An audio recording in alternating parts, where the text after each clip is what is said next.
जय माता दी। आप सभी का आपके अपने चैनल प्रतिभा भक्ति वर्ल्ड में हार्दिक स्वागत है। फाल्गुन अमावस्या का दिन पितरों की आत्मा की शांति के लिए तर्पण, पिंडदान और श्राद्ध कर्म आदि करने के लिए बहुत ही महत्वपूर्ण दिन होता है। इन कर्मों को करने से पितर भी प्रसन्न होते हैं और वे अपने परिवारजनों पर अपनी कृपा बनाए रखते हैं। धार्मिक मान्यता है कि अगर कोई व्यक्ति पितृदोष से पीड़ित है या उसे अपने पूर्वजों की शांति के लिए उपाय करने की आवश्यकता है तो फाल्गुन अमावस्या का ये अवसर सर्वोत्तम होता है। और इस दिन से जुड़ी कुछ कथाएं प्रचलित हैं जो सदियों से चली आ रही हैं। आइए आज की इस वीडियो में मैं आपको ऐसे ही कुछ फाल्गुन अमावस्या की कथा सुनाती हूँ। आप सबसे ये निवेदन है कि इस कथा को श्रद्धापूर्वक जरूर सुने। एक बार की बात है, देव समाज के व्रत महोत्सव का आयोजन हो रहा था। सभी देवता अपने वाहनों में आ रहे थे। महादेव, शंकर, भीष सभा में प्रवेश कर रहे थे।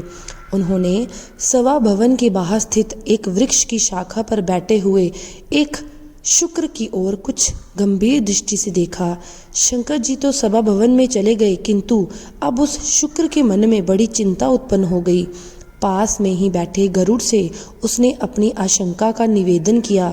शुक्र ने बताया, हे गरुड़ देव, आज तो शंकर जी ने मुझे बड़ी गंभीर दृष्टि से देखा है।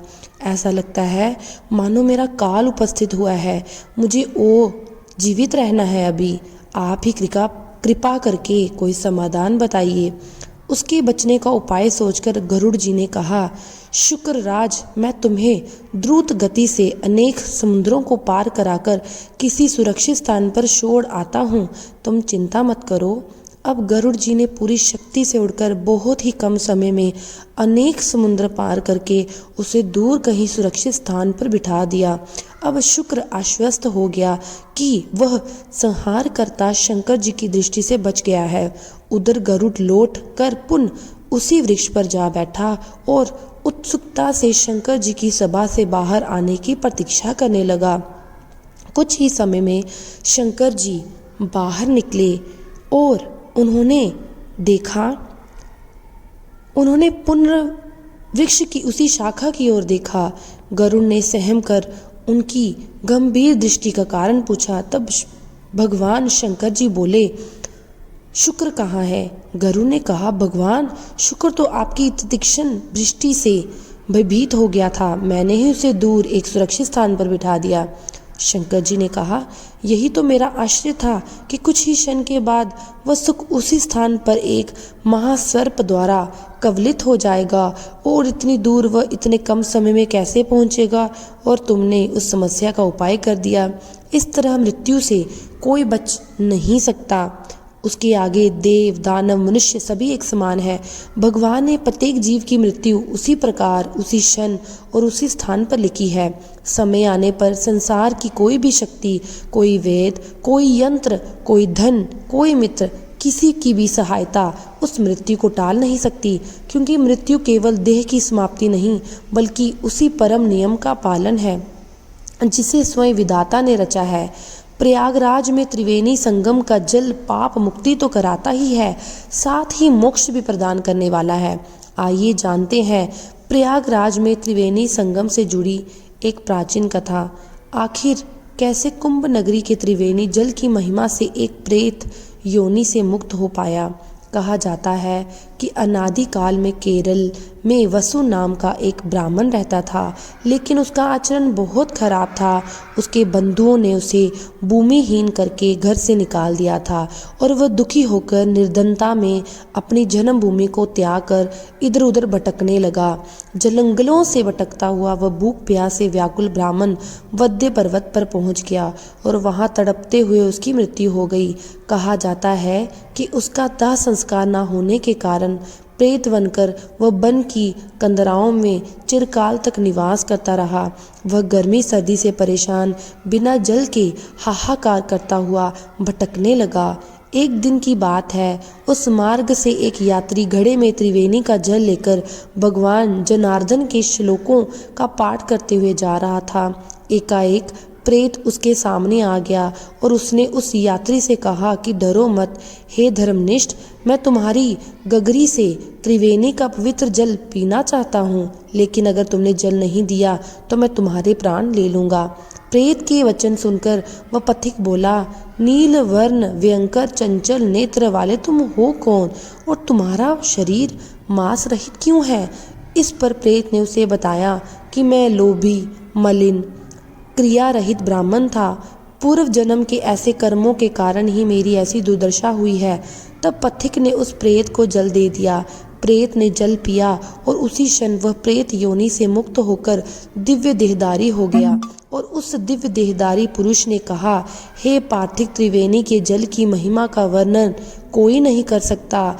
इसे तो स्वयं महादेव अपने मस्तक पर धारण करते हैं, जो अच्युत शक्ति वाला है।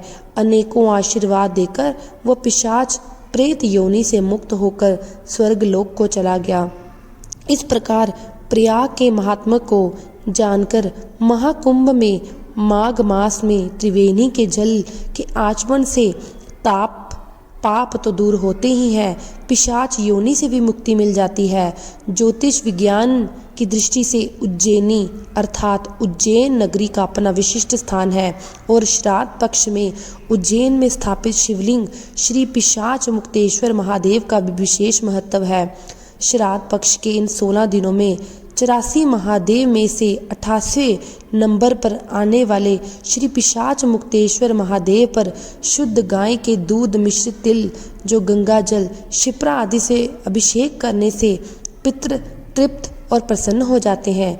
पूर्वज चाहे किसी भी योनि में प्रवेश कर गए हों, चाहे वे अकाल मृत्यु को प्राप्त हुए हों, चाहे उनका दाह संस्कार विधिवत ना किया गया हो, पिशाच मुक्तेश्वर महादेव उन्हें प्रेत योनि से मुक्त करते हैं। कलयुग में सोम नाम का शत्रु हुआ, मरने पर वह मरु देश में पिशाच योनि में पड़ गया। एक समय उसे मार्ग से हर एक विद्या का जानकार ब्राह्मण मिला। उसे देखकर पिशाच उसे खाने के लिए दौड़ पड़ा। ब्राह्मण के रथ के पहिए की गड़गड़ाहट सुनकर वह पिशाच घबरा गया। तब ब्राह्मण ने कहा, तुम्हें डरने की जरूरत नहीं है। तब पिशाच ने यह जानकर कि यह ब्राह्मण तो विद्वान और ज्ञाता है, उनसे पूछा कि पिशाच योनि किस और कर्म करने से मिलती है, पिशाच योनि से मुक्ति संभव है। तब ब्राह्मण देवता ने बताया कि द्रव्य हरण करने और द्रव्य देवता के द्रव्य को चुराने वाला पिशाच योनि को प्राप्त होता है। ब्राह्मण देवता के ये वचन सुनकर पिशाच ने मुक्ति का मार्ग पूछा। तब उन्होंने बताया कि तीर्थ नगरी अवंतिका में पिशाचत्व को नाश करने वाले महादेव हैं श्री पिशाच मुक्तेश्वर महादेव। उनके दर्शन मात्र से तुम्हें पिशाच योनि से मुक्ति मिल जाएगी। तब वह पिशाच महाकाल वन में आया और उसने शिप्रा नदी में स्नान किया और उस दिव्य लिंग के दर्शन किए। तब उसे पिशाच योनि से मुक्ति मिल गई और वह विष्णु लोक को प्राप्त हुआ। जो व्यक्ति पितृपक्ष में श्री पिशाच मुक्तेश्वर लिंग के दर्शन और अभिषेक करते हैं, उनके पितरों का मोक्ष हो जाता है और उन्हें प्रेत या पिशाच योनि से भी मुक्ति मिल जाती है। प्राचीन समय की बात है, तुंगर भद्रा नदी के किनारे अनुपम नामक एक नगर में आत्मदेव नामक एक ब्राह्मण रहते थे। उनकी पत्नी का नाम था धुंधली। आत्मदेव को सबसे बड़ा दुख ये था कि उनकी कोई संतान नहीं थी। इससे वे हमेशा चिंतित रहते। एक दिन दुखी होकर वे वन में चले गए। वहां पर उन्हें एक सन्यासी महात्मा के दर्शन हुए। आत्मदेव ने सन्यासी के सामने अपना दुख निवेदन किया कि हे महात्मन, मैं बहुत दुखी हूँ, मेरी कोई संतान नहीं है। सन्यासी ने ध्यान लगाकर देखा और फिर बताया कि भाग्य की प्रबलता और विधाता के लिखे लेख के चलते 7 जन्मों तक आपको संतान की प्राप्ति का कोई योग नहीं है। अगले 7 जन्मों में भी संतान ना होने का संकेत करते हुए सन्यासी ने आत्मदेव ब्राह्मण से कहा कि वे संतान मोह छोड़ दे। लेकिन आत्मदेव ने उन सन्यासी से आग्रह किया कि वे कोई ऐसा उपाय बताएं जिससे उन्हें संतान की प्राप्ति हो सके। तब उसके आग्रह को देखते हुए सन्यासी महात्मा ने आत्मदेव ब्राह्मण को एक फल प्रदान किया और कहा कि वह इसे अपनी पत्नी को खिला दें और उसे नियम पूर्वक रहने को कहें, तो निश्चित रूप से संतान की प्राप्ति होगी। आत्मदेव ब्राह्मण ने घर लौटकर वह फल अपनी पत्नी धुंधली को दिया और सन्यासी की बात बताते हुए उसे कहा कि वह श्रद्धा पूर्वक फल खा ले, अवश्य ही संतान की प्राप्ति हुई। धुंधली ने अपने पति से फल लिया और फल तो ले लिया लेकिन दुविधा में पड़ गई, इसे खाए या ना खाए। मन में अनेक कुतर्क आने लगे और आखिरकार उसने उस फल को नहीं खाया और अपनी बहन की सलाह से चुपचाप उस फल को गाय को खिला दिया। धुंधली की बहन उस समय गर्भवती थी। उसने धुंधली के साथ योजना बनाई। उसके अनुसार जब उसके पुत्र हुआ तो उसने अपने पुत्र को धुंधली को दे दिया। आत्मदेव ब्राह्मण दोनों बहनों की इस योजना से पूरी तरह अनजान थे, इसलिए उन्होंने उस पुत्र को ही अपना पुत्र मान लिया और धुंधली ने अपने पुत्र का नाम धुंधकारी रखा। सन्यासी का दिया हुआ फल खाने के कारण उधर गौ से भी एक सुंदर मनुष्य के आकार वाला बच्चा पैदा हुआ। इससे आत्मदेव अति प्रसन्न हुए और उन्होंने उस गौ से उत्पन्न पुत्र का नाम गोकर्ण रखा, क्योंकि उस शिशु के कान गाय की तरह थे। समय बीतने पर दोनों पुत्र साथ बड़े हुए। धुंधकारी अति दुष्ट निकला, जबकि गोकर्ण अत्यंत ज्ञानी। आत्मदेव धुंधकारी के उत्पातों से अत्यंत दुखी रहने लगे। एक दिन ज्ञानी गोकर्ण के उपदेश से वह घर छोड़कर वन में चले गए और वहां भगवत आराधना में उन्होंने भगवान को प्राप्त कर लिया। इधर धुंधकारी के उत्पात जारी रहे। वह नगर के बच्चों को नाद में बिठाता और नदी में ले जाकर सभी को तेज गति से बहुत नदी की धारा में डुबोकर मार देता था। जब वे बचने के लिए गिड़गिड़ाते तो धुंधकारी खूब खुश होता। नगर के सभी लोग उससे परेशान थे, पर करते तो क्या करते। धुंधकारी इतना क्रूर और दुष्ट था कि सभी उसके पास जाने तक से डरते थे। कौन सा ऐसा दुर्गंध था जो उस दुष्टकारी धुंधकारी में नहीं था। इधर गोकर्ण बड़े होकर विज्ञान पंडित ज्ञानी निकला, जबकि धुंधकारी दुष्ट नशेड़ी क्रोधी अस्त्र शस्त्र धारण करने वाले माता पिता को सताने वाला था। उसने माता पिता की सारी संपत्ति को नष्ट कर दिया। हद तो तब हो गई जब धुंधकारी ने एक दिन अपने पिता को मारकर घर से बाहर निकाल दिया।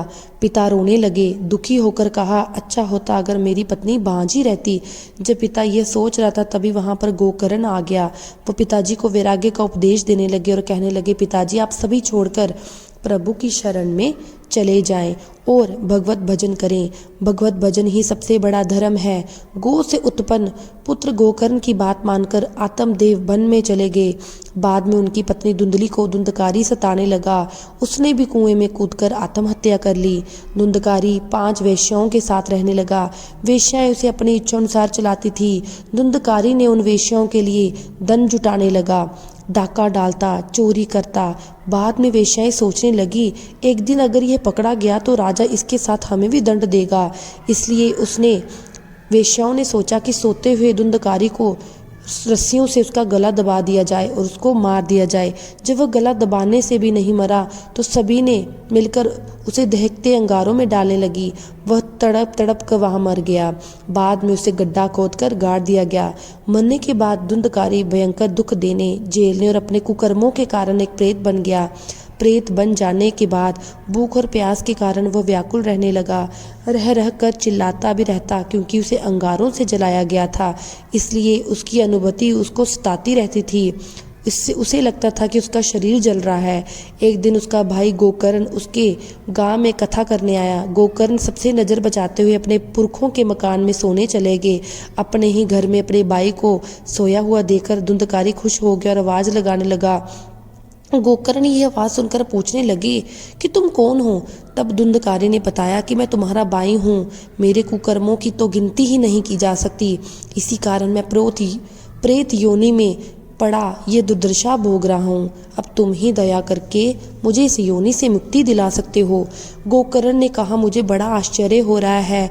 मैंने तो तुम्हारे लिए विधि पूर्वक गया जी में श्राद्ध किया, फिर भी तुम प्रेत योनि से मुक्त कैसे नहीं हुए। मैं कुछ और उपाय बताता हूँ। कोई उपाय करने के बाद जब धुंधकारी को मुक्ति नहीं मिली तो अंत में गोकर्ण ने सूर्यदेव से पूछा तो सूर्यदेव ने बताया, श्रीमद् भगवत कथा सुनने से ही धुंधकारी की मुक्ति संभव हो सकती है, इसलिए तुम सप्ताह परायण करो। तब गोकर्ण व्यास गद्दी पर बैठकर कथा कहने लगे। गांव से लोग कथा सुनने आने लगे। इतनी भीड़ हो गई, सब आश्रय करने लगे। तब वह प्रेत धुंधकारी भी वहां आ पहुंचा। इधर उधर स्थान ढूंढने लगा। इतने में उसकी दृष्टि सीधे रखे हुए 7 गांठ वाले बांस पर पड़ी और वह वायु रूप में उसी में जाकर बैठ गया। जब शाम को कथा को विश्राम दिया गया तो एक बड़ी विचित्र बात हुई। सबके देखते ही देखते उस बांस की गांठ तड़ तड़ सड़सड़ करती फट गई।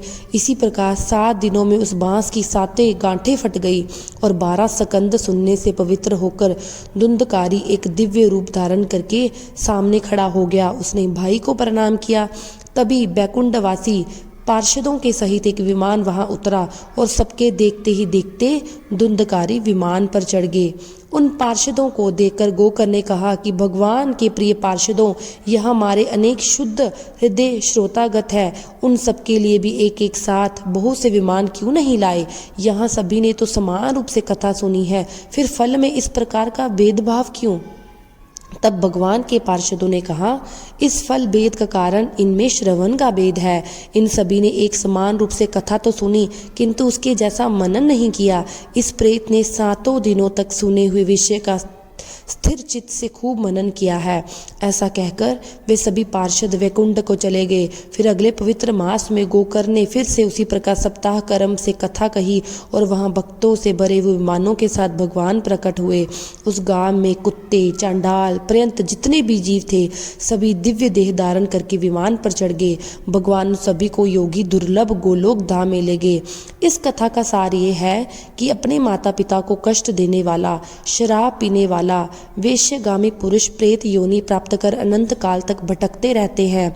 अब ना तो गोकर्ण की तरह कथा सुनाने वाले हैं और ना ही धुंधकारी की तरह स्थिर मन से कथा सुनने वाले। धुंधकारी को उसके पापों की सजा तो मिली ही, साथ ही उसने प्रेत योनि में रहकर ही सजा भुगती। बाद में जब पछतावा हुआ तो भगवत कथा सुनकर उसका मन निर्मल हो गया और निर्मल मन होने से उसके सारे संताप जाते रहे। बांस की 7 गांठें हमारी 5 इंद्रियां, 6 मन और 7वीं बुद्धि पर लगी हुई अज्ञान की शुद्धि की गांठें हैं। भगवान के श्रवण मनन से पूर्व धुंधकारी 5 इंद्रियां, 6 मन और 7वीं बुद्धि नामक 7 स्तरों पर अशुद्धि और ज्ञान से भरा हुआ था। यही उसका 7 गांठों वाले बांस में बैठना है। भगवत के श्रवण मनन के पश्चात इन 7 स्तरों पर वह अशुद्धि और ज्ञान से मुक्त हो गया और यही बांस की 7 गांठों का फटना है। ये थी धुंधकारी की कथा। ओम नमः शिवाय। मुझे आशा है कि आप सबको ये वीडियो जो है वो पसंद आई होगी। अगर आपको वीडियो पसंद आती है तो मेरे चैनल को लाइक, शेयर एंड सब्सक्राइब करना ना भूलें।